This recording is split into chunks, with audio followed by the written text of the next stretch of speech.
Hi, and welcome to another Shane Plays comic book review series. This time, this series of reviews is going to be about IDW Comic Books Revolution event, where they're bringing together several of their characters and maybe even launching a couple of new series and kind of tying it together in one big universe. You've got, as you see there, you've got Optimus Prime from the Transformers, you got Scarlet, and a couple other G.I. Joe members. I believe you have Action Man, who Action Man, if you don't know, is the original precursor to the G.I. Joe Force. Was the G.I. Joe dolls, action figures, whatever you want to call them, and I believe in the United Kingdom they were called Action Man, not G.I. Joe. So he's a British secret agent, but it ties back into the history of G.I. Joe and all that way back in the day.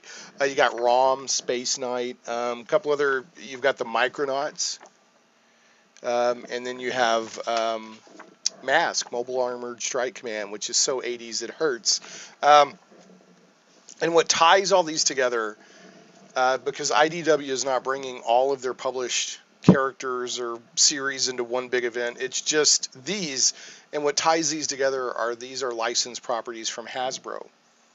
You know, Hasbro is G.I. Joe, Hasbro is ROM, is Transformers, all that. So it's Hasbro properties that they license. They're bringing into a big shared universe.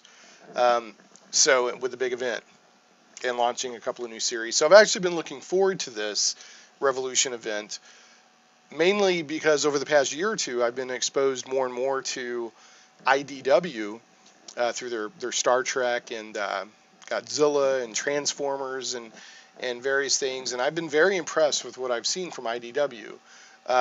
Sometimes it's quite inspired, like the Transformers versus G.I. Joe by John Barber and Tom Scioli was amazing. I can't say enough about it. It really kind of transcended in a lot of ways what the medium normally is.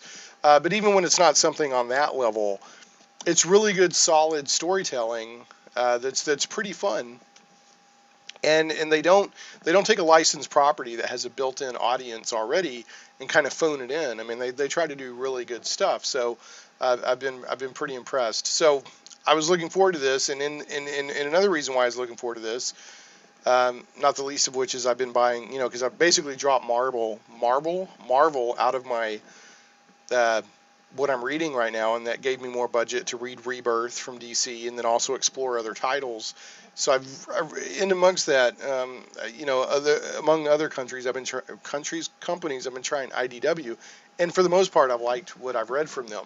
So another thing I thought was cool is they've launched ROM. They've relaunched ROM Space Knight, which used to be a really great Marvel title back in the day from Bill Mantlo and others.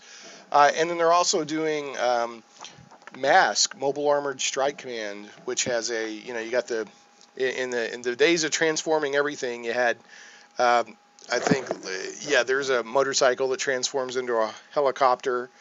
There's a Camaro that basically flies.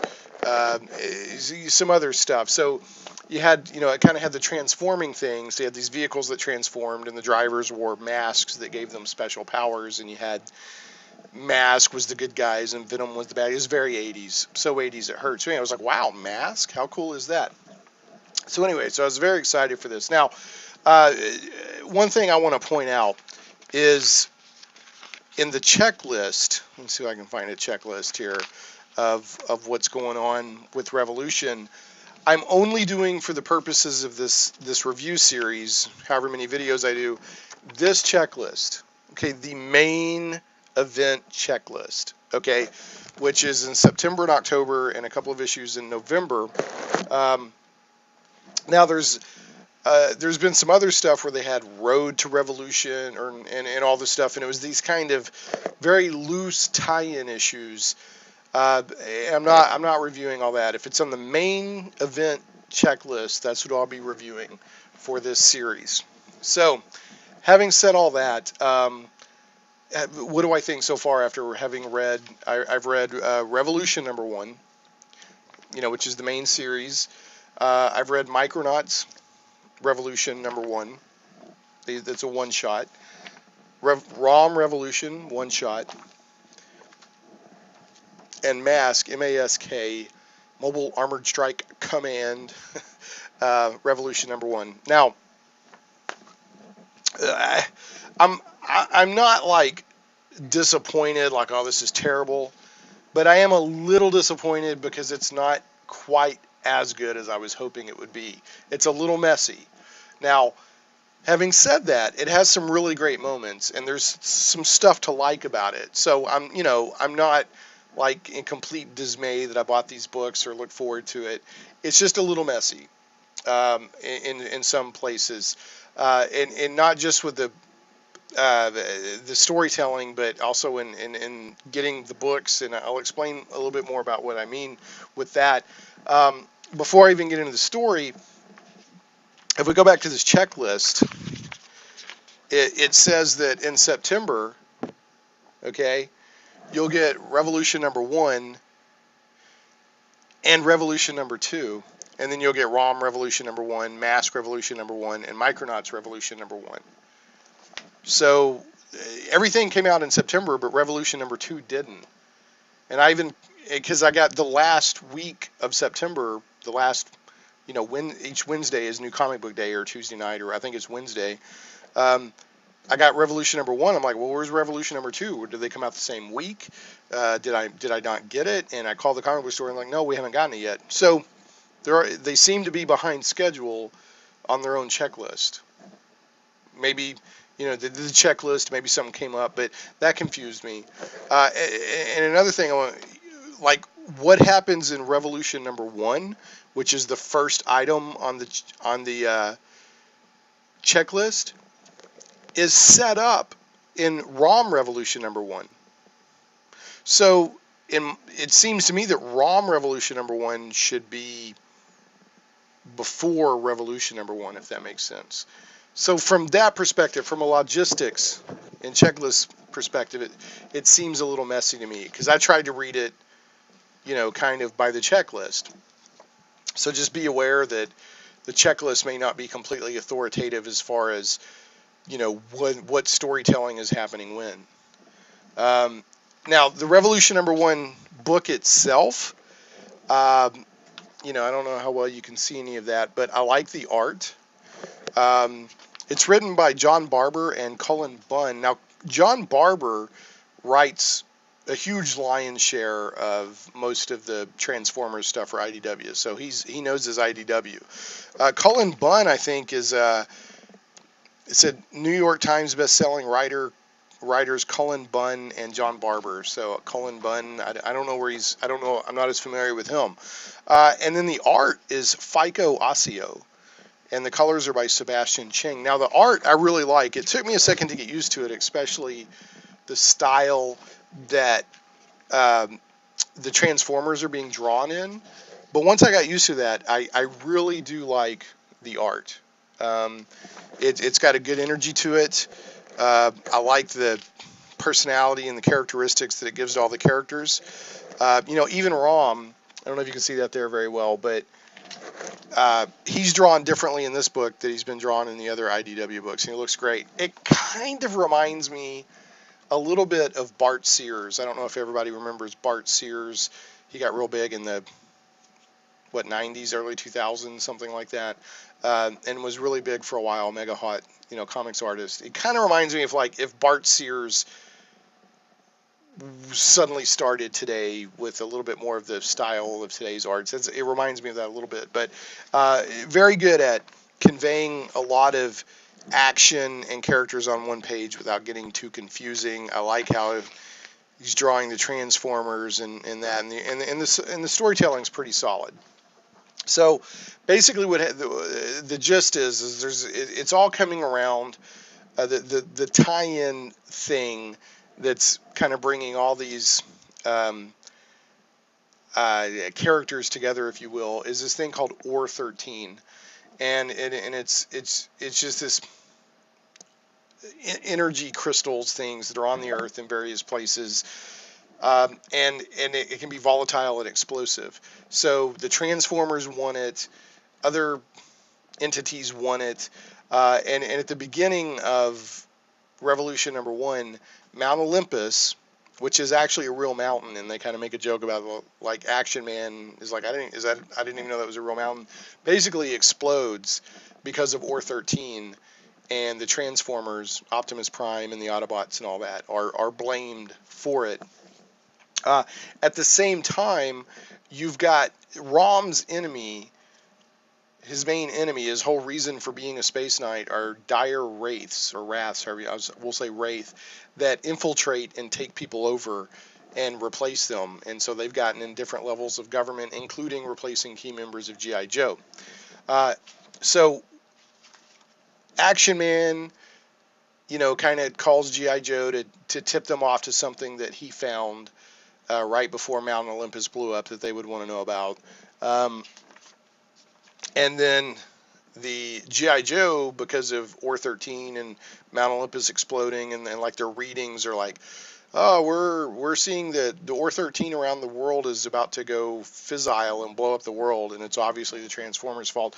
So they've gotten very aggressive about going after Optimus Prime and his folks, even though, Optimus Prime's basically done good things, and the Transformers are no dummies. They realize, hey, we're going to get blamed for this.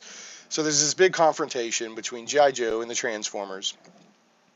Now, M.A.S.K and the Micronauts haven't shown up yet in the series. Action Man's had kind of a cameo. And in the middle of all this fight, when the Transformers are like trying to settle things down, like, we don't want to fight you, Rom shows up, flies in, just shows up on the scene, never says a word, and blows away a lot of the G.I. Joe. And if it's not apparent by now, and I always put this in the video title and description, there's spoilers, blows away G.I. Joes and flies off. So obviously what's happening is Rom has detected dire wraiths posing as G.I. Joe and blew them up and then split. And the Transformers are like, he's not with us, and G.I. Joe are like, he's totally with you. So it just, the big misunderstanding, and G.I. Joe's going after the Transformers for revenge and all that sort of stuff. So that's kind of basically what happens in Revolution #1. Like I said, it was fine. It was fun. I didn't really have much problem with it, other than the fact that, like, it seems to me maybe it was late or something. I don't know where #2 is. They were both supposed to be out in September, but the issue itself was fine. I liked it. It was a fun comic book story. Now, ROM Revolution, I also enjoyed. It really reminded me of one of those classic single issue superhero supervillain brawls where they're just brawling the entire issue, and you find out, as it's unfolding, who his enemy is, and then Rom is like, discovering his enemy's strengths and weaknesses. Like, I've never heard of this guy. Let me try this, and all the normal stuff I try to do isn't working. This guy's kind of whooping on me, and it sets up a good recurring villain for Rom. But it also, at the end, Rom gets some information about G.I. Joe infiltration, where he's like, well, now I know what I got to go do, and which leads him into swooping in Revolution #1 and just blasting people and flying back off. And that was probably one of my only beefs with Revolution #1, and I know why they did it, because Rom has to be this mysterious figure. Transformers are like, hey, this guy's not with us, even though he looks like a little robot, and compared to us, little anyway. And then G.I. Joe's like, well, he looks like you, so he's obviously with you. But he just flies in, doesn't say anything, and blah, blah, blah, blah, and just flies off. So if you don't know anything about Rom, you're like, well, that just seems almost kind of random. So, I understand why they did it, but I was just kind of like, it'd been nice for new readers maybe to know, and it showed none of Rom's personality at all. But, I guess that'll unfold as things go. Now, I have to say, M.A.S.K one shot was a total mess. I'm not even going to try to sugarcoat it. If I didn't know anything about M.A.S.K, now I was a fairly big M.A.S.K guy in the 80s. I had some of the toys, and I watched the cartoon, and I liked the concept, and I would doodle the little boy and his robot that would turn on a motorcycle, Buddy, in school and all that. And you know, I was a big fan of the '80s G.I. Joe, Transformers, M.A.S.K, all that stuff. I was a fan. I liked it. I won't say it was my favorite property in the world, but I liked it a lot, and I've got nostalgia for it. But if I didn't know anything about that, like from the '80s, the comic or the cartoon, I'm not sure this would have made much sense to me. It introduces a whole lot of characters that you don't know. It focuses in on their leader is Miles Mayhem, who's basically a bad guy from the old G.I. Joe Action Force or whatever, who's kind of a key player in the lead up to Revolution and during Revolution. And even though he's putting the M.A.S.K force together, I think he's also a bad guy. Um, but anyway, I didn't understand a lot of what was happening here. The flow of the issue was weird, and the storytelling was weird, and I didn't understand everything it was trying to tell me. I feel like there were a couple of plot points it was trying to reveal to me that I didn't quite get. I didn't care. I didn't know why should I care about any of these characters. I didn't quite get what the vehicles were about, and I didn't quite get what the masks were about. I got it a little bit, but it was just a big mess, is what I'm saying. And if I didn't know anything about M.A.S.K coming into this, I'd probably never pick another one up. Maybe it's written for a different audience. I don't know, but I felt like it was a big mess. And it was written by Brandon Easton, and the art was by Tony Vargas. It was a mess, total mess. I'll probably give, when the actual series comes out, I'll probably give 1 or 2 issues just out of the old nostalgia for M.A.S.K back in the day. But so far, not impressed with how they're doing M.A.S.K in IDW. Probably the worst IDW book I've ever read. It was just a mess. It felt like, I don't know, rushed, or maybe even the people doing the book didn't really quite understand the material, or something, or they were trying to jam it into IDW's sensibilities, or something. I don't know, but I just did not like it. You know, and it really kind of gave a very minor tie-in to the larger overall Revolution storyline, but not much. And ROM, and I didn't say who's the storytellers are Chris Ryle, Christos Gage, and Ron Joseph. I think I'm saying that right. It has umlauts. Colors by J Photos. So it just says storytellers. You don't even know who did. Chris Ryle, Christos Gage, and Ron Joseph. You don't even know who did the art in the middle of all that. And colors were by J Photos. So I want to make sure to give credit there. M.A.S.K was terrible. I didn't like it. It was a very poor example of comic book storytelling in general, not just for Revolution. You know, maybe I'll go back and read it a few years from now and say, what was I so upset about? It makes a bit, but as of right now, I didn't like it. It was terrible. So, yeah, and that, like I said, that was M.A.S.K #1. So, Revolution Micronauts one shot. Or that wasn't M.A.S.K #1. That was the one shot. Micronauts I really enjoyed. I have no idea what's going on. I kind of remember the Micronauts toys growing up, and I kind of remember the Marvel comic book. I like Acro Year. I think Acro Year. Let me see if I can find him. He's probably. I've always loved Acro Year's armor. That's Acro Year right there. That character. Nope, that one. He's just got cool armor, and he's always seemed kind of mysterious and everything. So I think he's really cool. I don't know. Maybe you can see a little bit better. One of these days, I'm going to invest in a high. I don't think you can really see that, but he's pretty cool. I'm going to get a higher resolution camera one of these days. I really liked the story in here. It was very cosmic. It was very cool. I have no idea what was going on, but I still enjoyed it. I liked the flow of it. I liked the characters. I liked the art. It's a great 2-page spread in there, very cosmic 2-page spread with a time traveler, as they call them. And then at the end, there's this big reveal, which makes no sense to me, but they found this big, huge, like their ship is you can kind of see this, it's an inset showing how big their ship is, just tiny compared to the overall thing. And I don't really know what it was telling me, but I liked it. and I didn't see really any tie-in into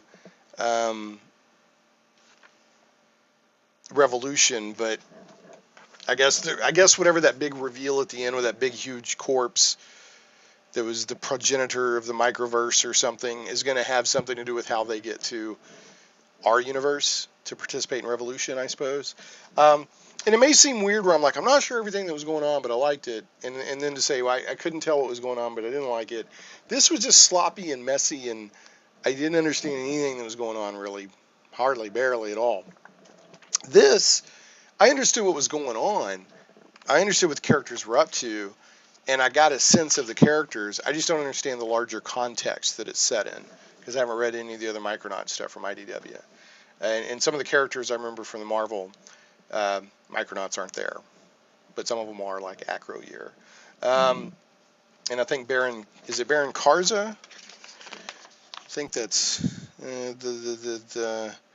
I think that's the bad guy. He's sort of their Darth Vader. I remember him. So that's kind of, if I had to give overall Revolution to this point, with the variable quality of the issues I've read so far, and it seems like maybe their schedule's off a little bit, B minus.